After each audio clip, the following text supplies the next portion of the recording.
کسان کی بیوی نے جو مکھن کسان کو تیار کر کے دیا تھا وہ اسے لے کر فروخت کرنے کے لیے اپنے گاؤں سے شہر کی طرف روانہ ہو گیا۔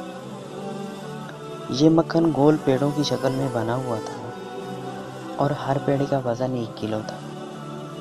شہر میں کسان نے اس مکھن کو حسب معمول ایک دکاندار کے ہاتھوں فروخت کیا اور دکاندار سے چائے کی پتی، چینی، تیل اور صابن وغیرہ خرید کر واپس اپنے گاؤں کی طرف روانہ ہو گیا۔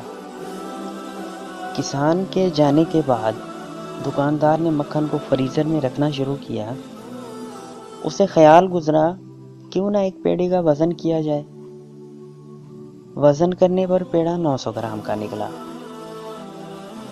حیرت و صدمے سے دکاندار نے سارے پیڑے ایک ایک کر کے تول ڈالے، مگر کسان کے لائے ہوئے سب پیڑوں کا وزن ایک جیسا اور 900 گرام ہی تھا۔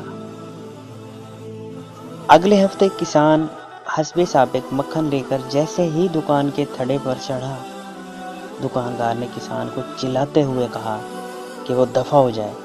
کسی بے ایمان اور دھوکے باز شخص سے کاروبار کرنا اس کا دستور نہیں ہے۔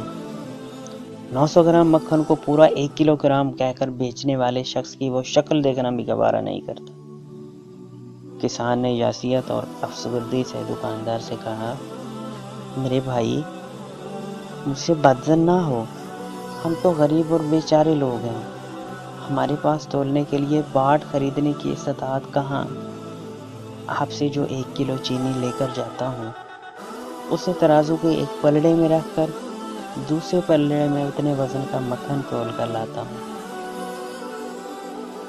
عزیز ساتھیوں، اس تحریر کو پڑھنے کے بعد آپ کیا محسوس کرتے ہیں؟ کسی پر انگلی اٹھانے سے پہلے کیا ہم اپنے گریبان چیک نہ کر لیں؟